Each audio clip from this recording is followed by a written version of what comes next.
Bienvenue sur Top Invest, la chaîne des top d'investissement. Ici, on parle essentiellement d'entreprises de qualité. Alors, on va faire une mise à jour ici de notre analyse sur Michelin. Donc, c'est plus un commentaire en fait, parce que nous sommes au troisième trimestre ici. Donc, l'entreprise a publié son chiffre d'affaires pour le troisième trimestre. Donc, on va faire une petite mise à jour pour dire à peu près est-ce qu'on reste sur la même tendance que la vidéo qu'on avait fait précédemment. Donc, ça sera la troisième vidéo sur Michelin ici. Vous vous souvenez, la première date d'il y a 8 mois. La deuxième, il y a 2 mois ici, où on analysait les résultats du premier semestre ici. Donc, c'était une vidéo assez longue ici. Donc, on va être très bref aujourd'hui. Enfin, je vais essayer d'être bref. So, au troisième trimestre ici, généralement, les compagnies européennes, c'est juste le chiffre d'affaires qu'on publie. Et pas grand-chose, en fait. Enfin, pas pour toutes les compagnies. Pour une compagnie très, très, très sérieuse comme Michelin, on donne assez d'informations ici. So, ils ont publié un document que j'ai là. Donc, il est en anglais, malheureusement. Il ressemble à peu près au document qu'on a publié pour le premier semestre ici. Donc, ici, les éléments importants ici à prendre en considération, c'est ceci.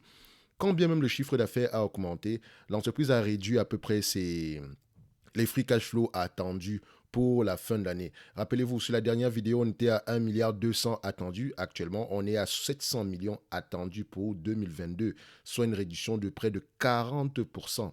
Ok, vous allez vous dire que ouais, mais 40% c'est trop. Mais il faut aussi prendre en considération le moment.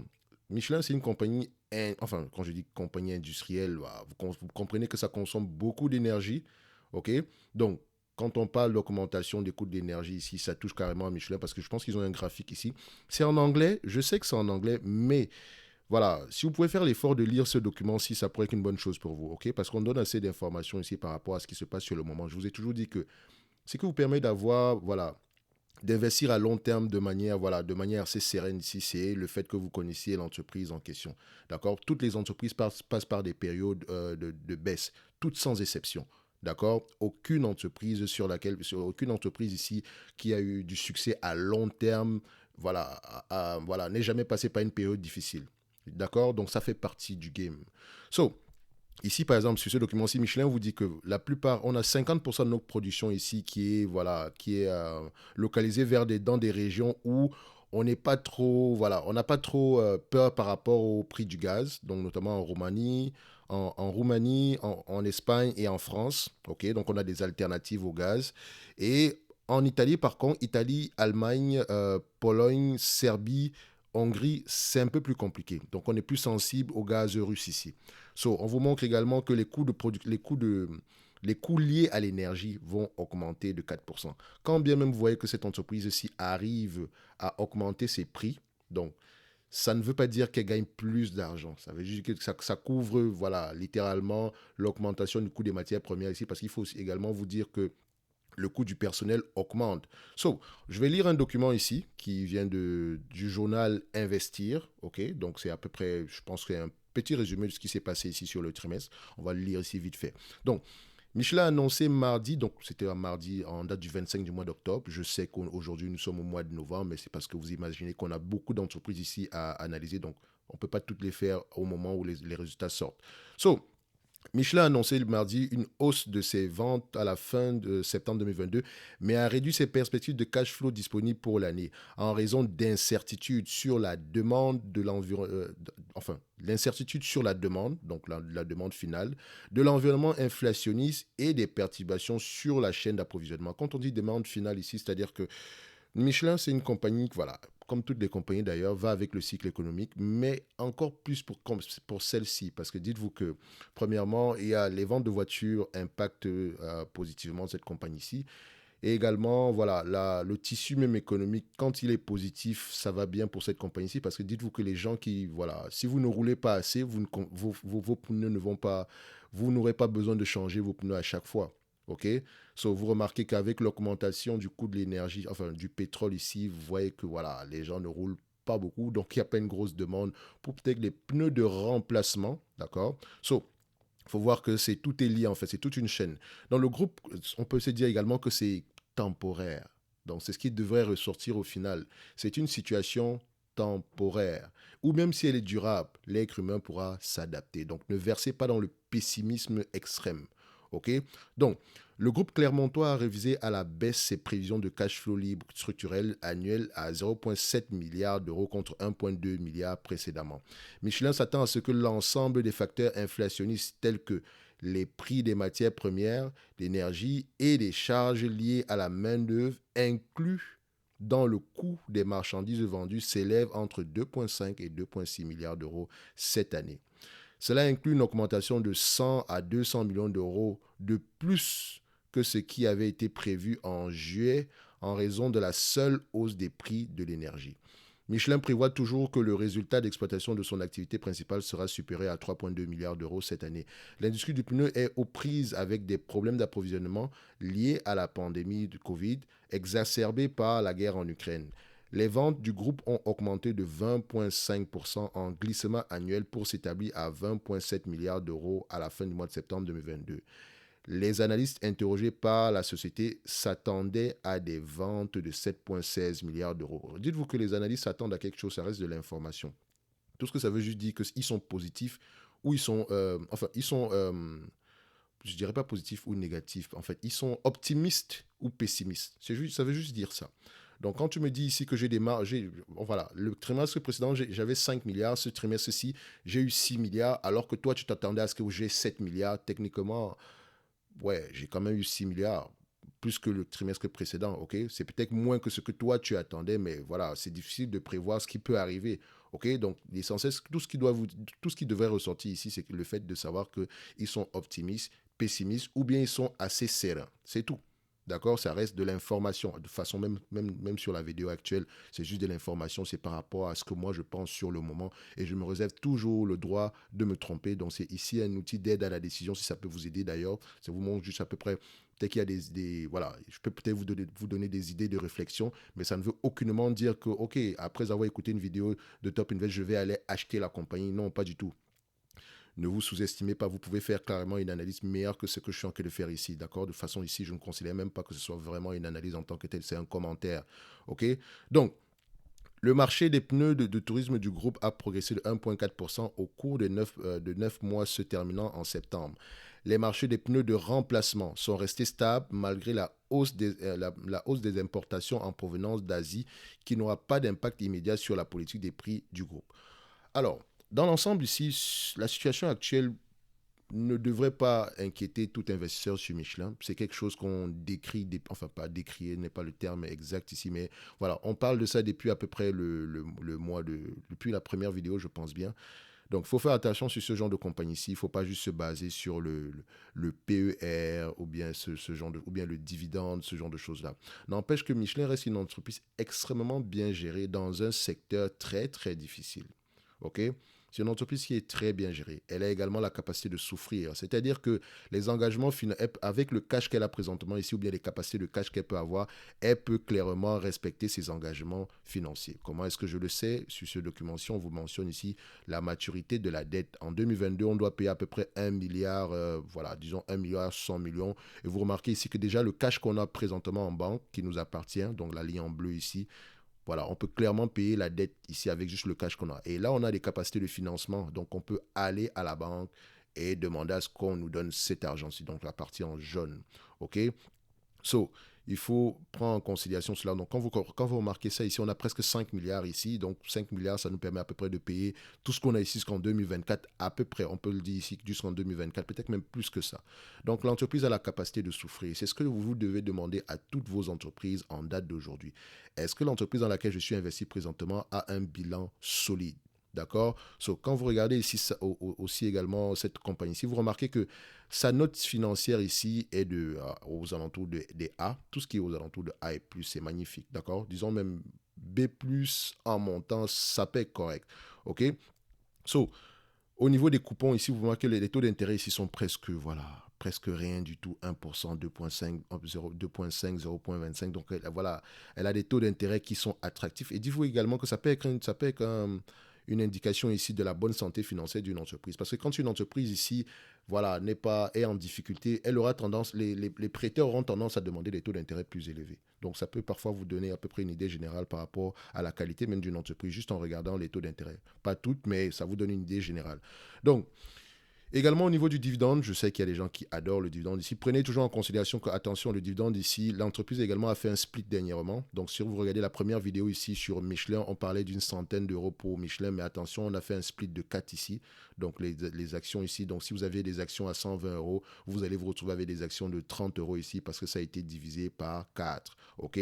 So, vous remarquez ici que on mentionne bien ici que quand on met 4,5 euros et on met un astérix, et faites toujours attention à ces éléments-ci. Quand vous voyez un élément pareil, vous voyez petit 1, astérix, c'est exactement ça qu'il faut lire. Les informations les plus importantes sont généralement à ce niveau-ci. Donc on vous fait la remarque ici qu'attention, ça c'est un 4 pour 1. Mais pourquoi est-ce qu'ils n'ont pas ajusté ça ici? Ils auraient pu le faire directement. D'accord? Donc on met le petit astérix ici. Donc ici, ça veut dire que on s'en va vers un perd ratio de 50%. Donc, vous remarquez ici que l'entreprise a à peu près le perd ratio par rapport au bénéfice net ici. Vous remarquez que c'est une entreprise qui a l'habitude d'avoir à peu près 1,6 milliard en termes de bénéfice net ici en moyenne. Donc, à 50% de ce montant-là, à long terme, ça représente à peu près 800 millions. Donc, si on prend le 800 millions ici et qu'on le divise par la captation boursière actuelle de Michelin, donc on va mettre ici Michelin, captation boursière actuelle, on a 18 milliards ici. Donc, ça pourrait nous donner à peu près par rapport à ce qu'on a ici aujourd'hui, si on sous-entend que les bénéfices vont rester à peu près stables ici, d'accord? Donc, on va mettre ça ici, on met 18 milliards, 2, 6, 0. Ça donne à peu près ici aux alentours de 5% par là. D'accord? Donc, on va se dire ici que le dividende, il est à peu près safe ici parce que dites-vous que si elle vous reverse la totalité des free cash flow en date d'aujourd'hui, vous pourrez avoir à peu près quelque chose aux alentours des 9%. OK? Donc, on a un dividende qui est assez safe ici. Pour ceux qui aiment le dividende, au prix actuel, on a quelque chose d'intéressant. La dernière fois sur la vidéo ici, par rapport à l'évaluation, je vous disais que c'est une entreprise ici qui est une si je prends en considération la dette ici, elle vaut aux alentours des 30 euros par là. OK? Donc 30 euros par là. Mais je n'ai pas dit que l'entreprise ici était enfin, je ne dirais pas surévaluée de toutes les façons, ou bien correctement évaluée. Parce que la différence entre 30 et 25, on a presque la même chose ici. En fait, ce qui fait à ce que l'évaluation soit aussi basse, c'est parce que l'entreprise a de la dette, d'accord? Si vous allez voir, elle a de la dette et également parce qu'elle s'est négociée à des PER très bas, généralement 13 à 15 fois les bénéfices pour ce genre de compagnie ici parce que ça reste cyclique. So, il faut vous dire ici que oui, ça peut rester cyclique, mais également, qu'est-ce qu'on fait avec ce cash-là? Est-ce qu'on rachète nos actions? Est-ce qu'on paie un dividende, etc.? Est-ce qu'on rembourse la dette? Ce sont des informations que vous devez prendre en considération. Donc, moi, je vois ici que nous avons une opportunité d'investissement sur cette compagnie-ci, d'accord? Voilà, le prix est correct. Techniquement, si c'était un immeuble à logement ici et que vous reversez la totalité de ses bénéfices nets en dividende, vous auriez eu un rendement à peu près de 9% et plus. Et c'est comme ça qu'il faut voir les choses. Mais dites-vous également que ça dépend également des périodes. Mais quand on regarde ici l'historique même de Michelin, d'accord, même si le passé n'est pas synonyme de futur ici, mais ça vous donne déjà une indication ici par rapport à ce que l'entreprise a traversé et comment est-ce qu'elle a réussi à le faire. Enfin, pas comment est-ce qu'elle a réussi à le faire, mais voilà, à peu près quels sont les chiffres qu'elle a dégagés à cette période-là. Donc, vous remarquez également que depuis 1996, ici, on a à peu près passé ici la bulle Internet, on a eu la crise des subprimes et aujourd'hui, on est à peu près à 1,6 milliard. Vous remarquez que depuis à peu près 2010 ici, d'accord, 2010 par là, vous remarquez que les bénéfices nets sont à peu près stables à un certain niveau, d'accord. So, ça nous donne ici une indication comme quoi l'entreprise ici est rentable depuis plusieurs années, d'accord. Donc quand je dis rentable, elle arrive à peu près à être rentable dépendamment des cycles économiques. Et c'est pas parce qu'on a eu voilà, quelque chose de négatif ici on a réellement perdu de l'argent parce qu'il faut toujours comparer cela avec les free cash flow. Je vous ai également dit qu'il faudrait regarder ici pourquoi est-ce que cette entreprise ici a des free cash flow moins élevés que les net income. C'est quelque chose à prendre en considération ici. Est-ce qu'elle investit massivement? Est-ce que c'est la dépense en capital qui augmente ou bien c'est le besoin en fonds de roulement qui augmente à chaque fois? Donc, il faut vraiment poser la question par rapport à ça. C'est ça qui m'intrigue un peu sur cette compagnie-ci. Donc, pour l'évaluation ici, on se dira 30 euros. Et par rapport aux perspectives d'avenir, vous devez savoir que la voiture électrique ici pourrait être bénéfique pour les compagnies comme Michelin parce que plus la voiture est lourde, plus le pneu coûte cher. Plus vous avez besoin d'un pneu spécialisé. D'accord? Et plus le pneu est spécialisé, plus voilà, vous allez dépenser de l'argent. D'accord? Donc la voiture électrique coûte cher. Enfin, pas coûte cher. La voiture électrique pèse énormément en termes de poids. OK? Ce qui veut dire que vous avez besoin d'un certain type de pneu. Et si vous avez besoin d'un certain type de pneu, vous allez devoir payer une somme plus élevée que ce que vous pourrez avoir avec une voiture à essence. OK? So, la voiture électrique sera très bénéfique pour les compagnies comme Michelin. Mais à court terme, on s'attend à souffrir. Est-ce qu'on peut souffrir? Bien sûr, on a les moyens de le faire. Regardez juste le bilan financier ici. Donc, Pour moi, je dirais que Michelin reste toujours intéressant au prix actuel, mais allez-y à petites gouttes, voilà, légèrement, un tout petit peu, d'accord? Il ne faut pas aller avec une grosse en achetant 10% ici, sauf si vous pensez que vous allez rajouter de l'argent à chaque fois. Mais au prix actuel, voilà, on a quelque chose d'intéressant pour une entreprise qui verse un dividende ici assez intéressant de 4,37% et qui pourrait même verser plus que ça, qu'elle ait moyen de le faire, ok? C'est une entreprise extrêmement bien gérée parce qu'il y a des informations ici. Je n'en parle pas souvent parce que je n'ai pas envie de vous assaillir avec beaucoup d'informations. Parce que, voilà, investir, je n'aime pas dire que c'est difficile, c'est complexe, mais quand vous avez la méthode ici, ça, voilà, ça vous permet ici de pouvoir être assez serein. Donc, pour vous, je n'ai pas envie de complexifier les choses, ok? Parce que je pourrais parler ici du return on le ROCE, d'accord, le Return on Capital Employed. Quand je vois cette métrique-ci, c'est une compagnie comme Michelin ici, j'aime ça. C'est une compagnie industrielle. Ça veut dire qu'on par rapport, on accorde de l'importance ici aux investissements qu'on essaye d'effectuer. Donc, c'est dans le sens où si tu me donnes 100 dollars et que je le réinvestis dans le business, j'espère, il faudrait que ça me rapporte plus que il faudrait que le 100 dollars puisse me rapporter quelque chose d'assez correct. Disons, le 100 dollars doit me donner un rendement de 10% en supplément. Donc, si j'investis massivement dans mes actifs financiers ici, il faut que ça puisse me générer quelque chose quelque chose d'assez correct. Donc, assez correct ici, ça paye qu'aux alentours de 10% en moyenne. Donc, le ROCE, c'est quelque chose que j'aime bien, surtout également pour le calcul du salaire des PDG. Et ça, c'est une information qui vous mentionne ici. Alors, il faut souvent prêter attention au salaire du PDG parce que ça vous donne également une indication par rapport aux objectifs du management à court terme et à moyen terme. Donc, le salaire fixe, c'est bien, mais ce qui est également parfait, ce qui m'intéresse parfois également, c'est le salaire variable. Donc, le salaire variable ici ne va pas aller au-delà de 150% du salaire fixe. C'est-à-dire que si il atteint tous les objectifs ici au niveau au niveau au niveau des objectifs ici, d'accord? Enfin, il atteint toutes les objectifs. S'il atteint tous les objectifs qui ont été fixés ici, son salaire ici sera d'à peu près 1,150%, c'est-à-dire qu'on va vous donner à peu près 150%, donc 100% c'est déjà 1 million. Donc 1 million, on va vous donner à peu près ici aux alentours de 1 500 000 en supplément.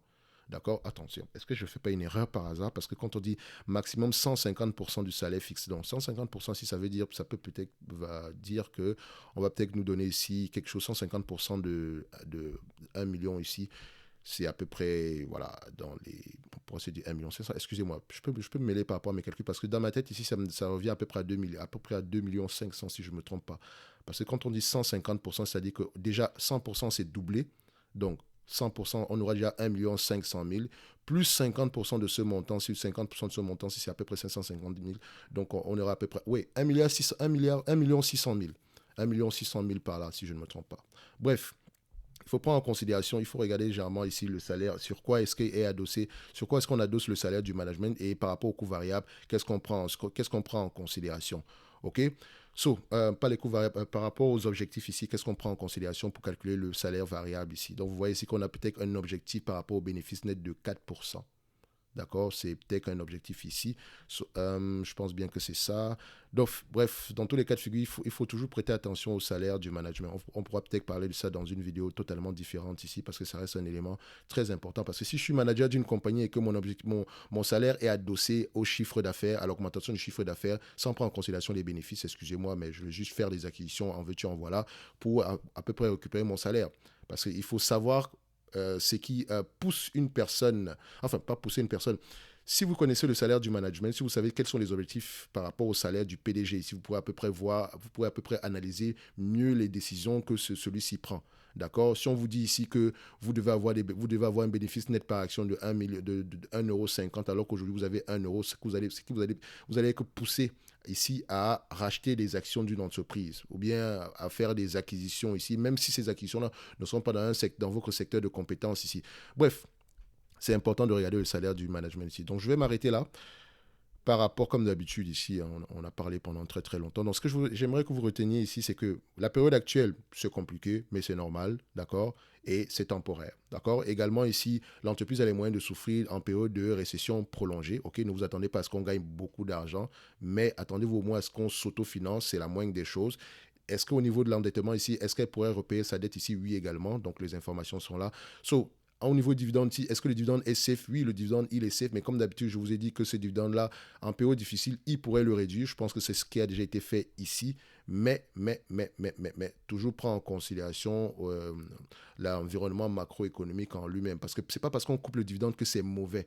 Parfois, on coupe le dividende et c'est une bonne décision. Donc, il faut analyser ça de cette façon-là, d'accord? Donc, quand vous regardez l'allocation du capital ici, le dividende, posez-vous la question si l'entreprise devrait payer un dividende ou pas par rapport à la conjoncture actuelle. Pour le moment, pour Michelin, on est assez correct ici, on reste assez optimiste par rapport à cette compagnie-ci. Et si elle vous intéresse, n'hésitez pas à lire ce document-ci ou à lire également vos rapports financiers, à écouter les conférences call ici. C'est la seule chose qui va vous permettre de tenir à long terme sur un investissement ici, d'accord? So, on va se limiter là et on va se donner rendez-vous sur la prochaine vidéo. D'accord? Merci.